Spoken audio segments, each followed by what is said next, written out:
Praise the Lord. கிறிஸ்துவுக்கு அன்பான சகோதர சகோதரிகளே, இயேசு கிறிஸ்துவின் நாமத்தினாலே நான் உங்களை வாழ்த்துகிறேன். எல்லாம் எப்படி இருக்கீங்க? சந்தோஷமாக இருக்கிறீங்களா? கர்த்தருக்குள் எப்பொழுதும் சந்தோஷமாக இருங்க, சரிங்களா?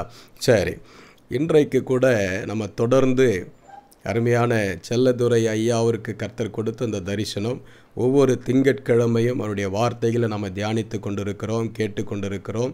அந்த வார்த்தையின்படி நம்ம நடக்க ஒப்பு கொடுத்துருக்கிறோம். எத்தனை பேர் ஒப்பு கொடுத்துருக்கீங்களா? ரொம்ப சந்தோஷம். சரி, இந்த நாளில் கூட கர்த்தர் நம்மோடு பேசும்படியாக நம்ம ஜெபித்து இதை ஆரம்பிக்கலாம். நல்ல தகப்பனே, மை துதிக்கிறோம், மை ஸ்தோத்திரிக்கிறோம். கர்த்தர் நீர் எங்களோடு நீர் பேசுவீராக. உம்முடைய வார்த்தைகளை கேட்டு நாங்கள் உம்முடைய வார்த்தைகளின்படி நடக்க அதை கைக்கொள்கிறவர்களாய் நாங்களை ஒப்பு கொடுக்கிறோம். ஆவியானவர் எங்களுக்கு உதவி செய்வீராக. இயேசு கிறிஸ்துவின் நாமத்தில் ஜெபிக்கிறோம் நல்ல பிதாவே, ஆமேன் ஆமேன். சரி, யோபுவினுடைய சரித்திரத்தை நம்ம தியானித்து கொண்டிருக்கிறோம். யோபுவின் புத்தகம் 1வது அதிகாரம் 1வது வசனத்தில் முதல் வாரத்தில் நம்ம பார்த்தோம், கர்த்தர் யோபுவை குறித்து சாட்சி கொடுத்தார் என்று சொல்லி. அடுத்த ஒரு வாரத்தில் நம்ம பார்த்த பொழுது அவன் தேவனுக்கு பயந்து நடந்தான் என்பதை குறித்து நம்ம வாசித்தோம். அதனுடைய தொடர் போதனையாக இன்றைக்கும் கர்த்தருக்கு பயப்படுகிறதுனாலே வரும் ஆசீர்வாதங்களை குறித்து நம்ம எப்படி கடந்த வாரத்தில் 2 காரியத்தை நான் உங்களுக்கு சொல்லிக் கொடுத்தேன் இல்லைங்களா? கர்த்தர் அவர்களை ஆசீர்வதிப்பார் என்பதாகவும் அவருடைய ஆயுசு நாட்கள் பெருகும் என்பதை குறித்து நம்ம பார்த்தோம். இன்னும் அதனுடைய தொடர்ச்சியாக தேவனுக்கு யோபு பயந்து நடந்த பொழுது அவனுக்கு கர்த்தர் அநேக ஆசீர்வாதங்களை கொடுத்தார். இன்னும் அது வருகிற வாரங்களிலே நம்ம தொடர்ந்து தியானிக்க போகிறோம். நல்ல கவனிங்க, நம்முடைய வாழ்க்கையில் கூட நம்ம கர்த்தருக்கு பயந்து நடக்கும்போது கர்த்தர் நம்மை ஆசீர்வதிக்கிறவராக இருக்கிறார். வேதம் சொல்லுகிறது, கர்த்தருக்கு பயப்படுகிறவர்கள் இவ்விதமாய் ஆசீர்வதிக்கப்படுவார்கள். நீங்கள் அந்த வசனத்தை வாசித்து பார்த்தீங்கன்னா அதை கீழே அநேக ஆசீர்வாதங்களை கர்த்தர் சொல்லியிருப்பார். சகல விதமான ஒரு பரிபூரண ஆசீர்வாதங்கள்.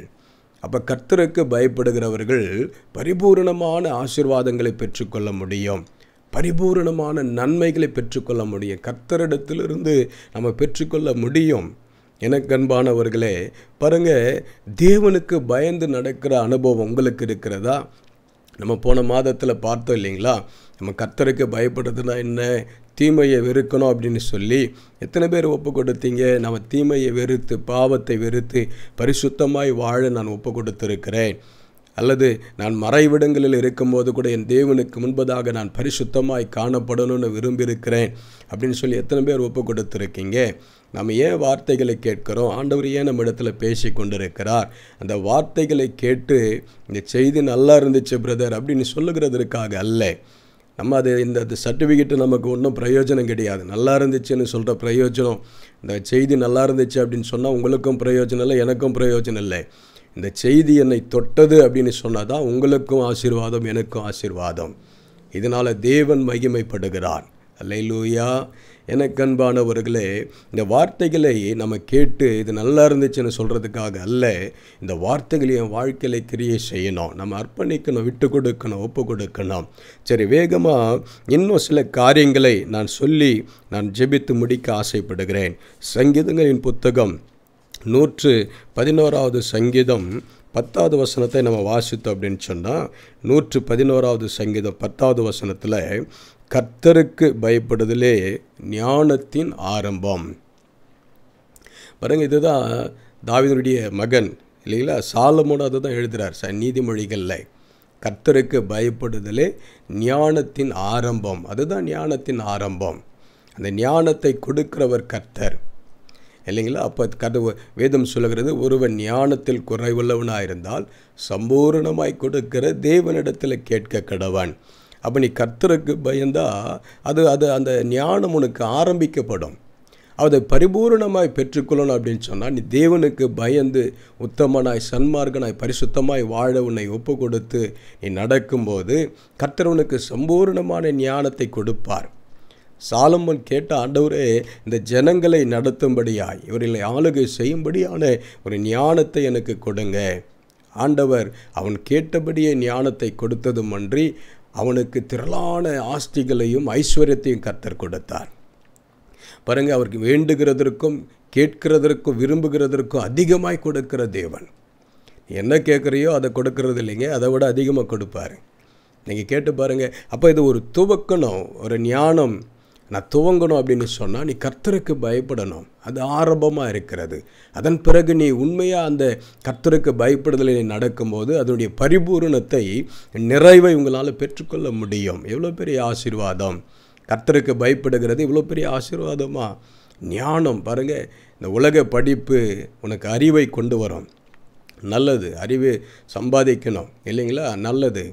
ஆனால் அது பரிபூரணமாக்கப்படணும், பூரணமாக்கப்படணும். தெய்வ ஞானமாய் நடந்து கொள்ளணும்.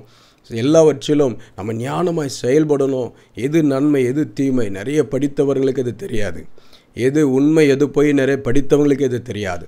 எது சத்தியம் எது பொய் என்று எத்தனை PhD படித்தவர்களுக்கும் தெரியாது. ஆனால் வேதம் ஞானம் என்று சொல்லுகிறது. அது கர்த்தரால் மாத்திரம்தான் கொடுக்கப்படுகிறது. கர்த்தரை அறிகிற அறிவு, கர்த்தருக்கு பயப்படுகிற பயம் ஞானத்தை கொடுக்கிறதா இருக்கிறது. அது பெரிய ஆசீர்வாதம். நம்ம நிறைய பேருக்கு தெரில பாருங்கள். நான் இத்தனை PhD பண்ணியிருக்கேன், இத்தனை அப்படியே பெருமை, அது அப்படியே அகம்பாவம். அப்படி இல்லைங்க.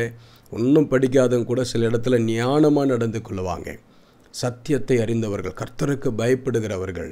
எனக்கன்பானவர்களே, இது மிகப்பெரிய ஒரு ஆசீர்வாதமாக இருக்கிறது. நீ தேவனுக்கு பயந்து நடந்து அப்படின்னு சொன்னால் கர்த்தர் உனக்கு ஞானத்தை கொடுக்கிறவராக இருக்கிறார். இன்னொரு ஆசீர்வாதத்தை நம்ம பார்க்க போகிறோம். சங்கீதங்களின் புத்தகம் 115வது அதிகாரம் 11வது வசனம். 115வது அதிகாரம் 15வது வசனத்தை நம்ம வாசித்தோம் அப்படின்னு சொன்னால், கர்த்தருக்கு பயப்படுகிறவர்களே அவரை நம்புங்கள், அவரே அவர்களுக்கு துணையும் அவர்களுக்கு கேடகமாக இருக்கிறார். நமக்கு யார் துணை, நமக்கு யார் கேடகம்? கேடகம் அப்படின்னா என்னங்க? எந்த தீங்கோ எதிரி நம்மை தொடாதபடிக்கு தாக்காதபடிக்கு ஒரு பெரிய பாதுகாப்பு. அவரே நமக்கு துணையாக இருக்கிறாராம். அவரே நமக்கு கேடகமாக இருக்கிறார். யாருக்கு? கர்த்தருக்கு பயப்படுகிறவர்களுக்கு. கர்த்தருக்கு பயப்படுகிறவர்களே அவரை நம்புங்கள், அவரே அவர்களுக்கு துணையும் அவர்களுக்கு கேடகமாக இருக்கிறார். பாருங்கள், எந்த பிசாசின் கிரியைகளோ பாவமோ இச்சைகளோ உலகத்தின் கிரியைகளோ மாம்ச கிரியைகளோ பொல்லாங்கோ வியாதிகளோ பலவீனங்களோ உன்னை தொடாதபடிக்கு அவர் ஒரு பெரிய கேடகமாய் உனக்கு இருக்கிறார். அது மாத்திரமல்ல, அவர் உனக்கு துணையாக இருப்பார். யாருக்கு? கர்த்தருக்கு பயப்படுகிறவர்களுக்கு. எனக்கு அன்பானவர்கள், இதை விட வேறு பெரிய ஆசீர்வாதம் என்ன வேணும்? நிறைய கிறிஸ்தவங்க இன்றைக்கி ஆசீர்வாதம் அப்படின்னு சொன்னால் பொண்ணு பொருள், ஆண்டவர் எனக்கு பில்டிங் கொடுத்தாரு, ஆண்டவர் எனக்கு கார் கொடுத்தாரு. நான் சொல்கிறேன், என் தேவன் என்னோடு கூட இருப்பதே மிகப்பெரிய ஆசீர்வாதம். நான் உன்னோடு கூட இருக்கிறேன்னு சொல்லியிருக்காருல்ல, இதை விட பெரிய ஆசீர்வாதம் நமக்கு என்ன வேணும்? அதுதாங்க பெரிய ஆசீர்வாதம்.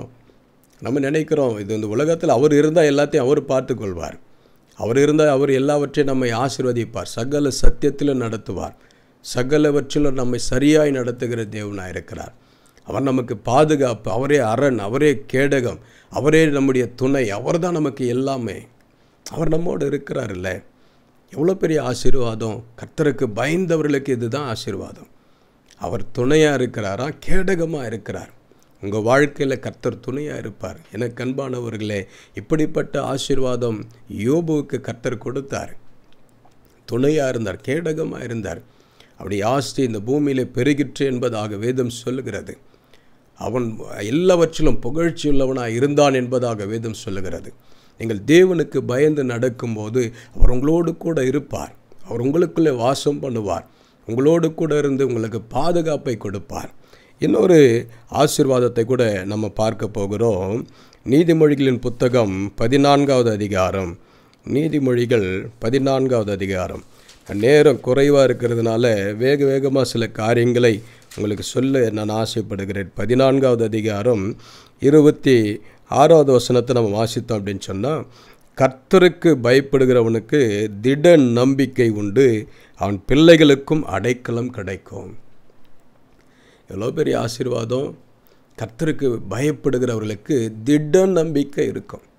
சூழ்நிலைகள் எதுவாக இருந்தாலும் கர்த்தர் மீது நீங்கள் நம்பிக்கையாக இருப்பீங்க, அசைக்கப்பட மாட்டீங்க. சூழ்நிலைகள் உங்களை பாதிக்காதுங்க, அசையாமல் இருப்பீங்க, உறுதியாக இருப்பீங்க, நம்பிக்கையாக இருப்பீங்க. எத்தனை அலைகள் மோதினாலும் ஒரு கண்மலை போல நீங்கள் காணப்படுவீங்க, உறுதியாக இருப்பீங்க, திட நம்பிக்கையாக இருப்பீங்க, அவரை மாத்திர சார்ந்து இருப்பீங்க. அவரை மாத்திரம் நம்பி இருப்பீங்க, அவரை மாத்திரம் விசுவாசிப்பீங்க. அது உங்களுக்கு மாத்திரமல்ல, உங்கள் பிள்ளைகளுக்கும் அடைக்கலம் கிடைக்குமா? நீ கர்த்தருக்கு பயப்படுறதுனால உன் பிள்ளைகள் கூட கர்த்தர் அடைக்கலமாக இருப்பார். அவர்கள் கூட அவருடைய செட்டையின் மறைவில் இருப்பாங்க, அவருடைய பாதுகாப்பின் கரத்தில் இருப்பாங்க. எவ்வளோ பெரிய ஆசீர்வாதங்க! நமக்கு இதெல்லாம் தெரியல பாருங்க.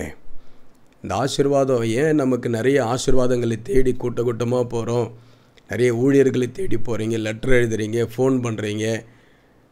அது அப்படியெல்லாம் போனீங்கன்னா அவங்க வார்த்தை கொடுப்பாங்க, ஆலோசனை கொடுப்பாங்க. ஆனால் நீ மாறணும்.